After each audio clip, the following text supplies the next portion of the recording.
पढ़ो कविता।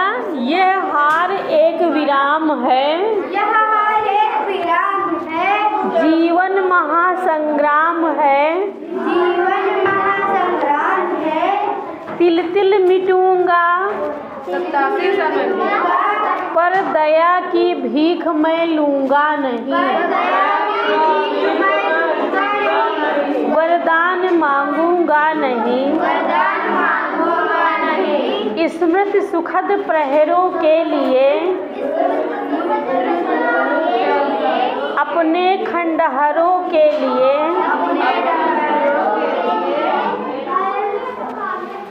यह जान लो मैं विश्व की संपत्ति चाहूंगा नहीं, यह जान लो मैं उसकी संपत्ति मांगूंगा चाहूंगा नहीं, वरदान मांगूंगा नहीं। वरदान मांगूंगा नहीं, क्या हार में क्या जीत में, हार में क्या जीत में, किंचित नहीं भयभीत मैं, जीत में भयभीत में, संघर्ष पथ पर जो मिले संघर्ष पर जो मिले, यह भी सही वह भी सही, यह भी सही वह भी सही, वरदान मांगूंगा नहीं, वरदान मांगूंगा नहीं, लघुता न अब मेरी छुओ,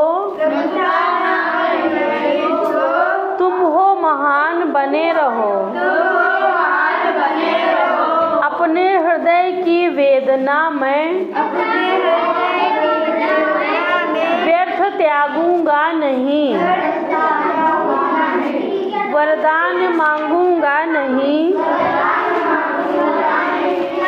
चाहे हृदय को ताप दो, चाहे मुझे अभिशाप दो, कुछ भी करो कर्तव्य पथ से, किंतु भागूंगा नहीं, वरदान मांगूंगा नहीं। तो ये कविता शिवमंगल सिंह सुमन ने लिखी है। और शिवमंगल सिंह सुमन का परिचय जानेंगे अब। इनका जन्म कब हुआ था? 5 अगस्त 1915, बिल्कुल सही बताया। गोपाल दास नीरज के बारे में इसके पहले पढ़ा था। उनका जन्म कब हुआ था, किस सन में? 1925। तो वो इनसे कितने साल छोटे थे? 10 साल। बहुत सही लगाए। देखो हिंदी पढ़ते पढ़ते गणित आ गई ना, मैथ्स, और गणित जो है जीवन में बहुत उपयोगी। तो अब इनका परिचय हम पढ़ेंगे।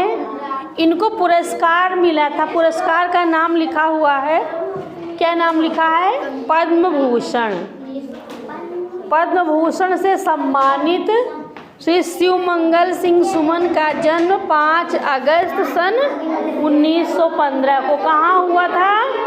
उन्नाव जनपद में।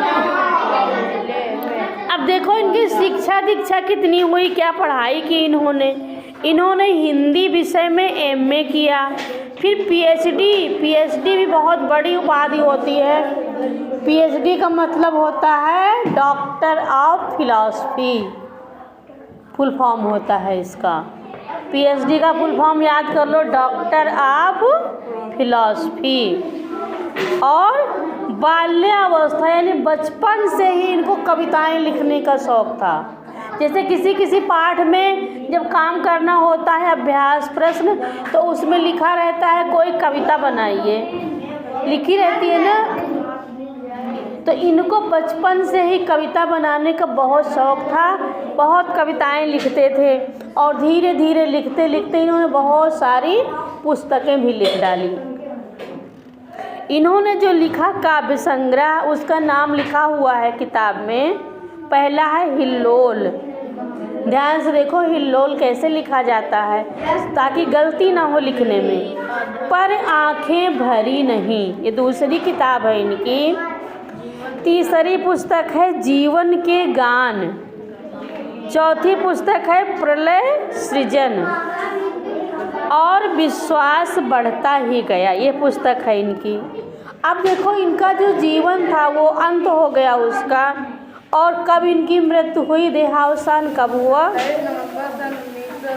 27 नवंबर सन 2002 में इनका देहावसान हो गया। और इन्होंने जो कविता लिखी, वरदान मांगूंगा नहीं। वरदान का मतलब क्या होता है बच्चों?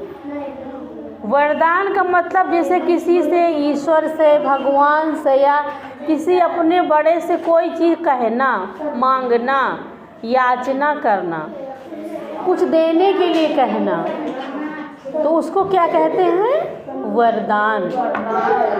तो लेखक जो हैं वो कहते, उनके अंदर स्वाभिमान की भावना है, आत्मविश्वास की भावना है कि हम किसी के आगे हाथ नहीं फैलाएंगे और मेहनत करेंगे, मेहनत करके खाएंगे, किसी के आगे हाथ नहीं फैलाएंगे, जीवन में चलते जाएंगे, जीवन में कभी रुकना नहीं है।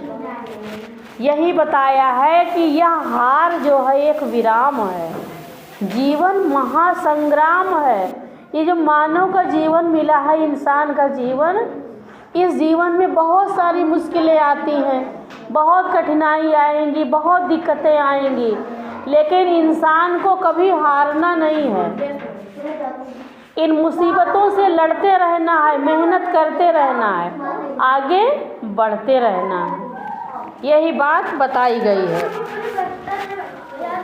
तो इसमें कितने बच्चों को अच्छे से पढ़ना आता है?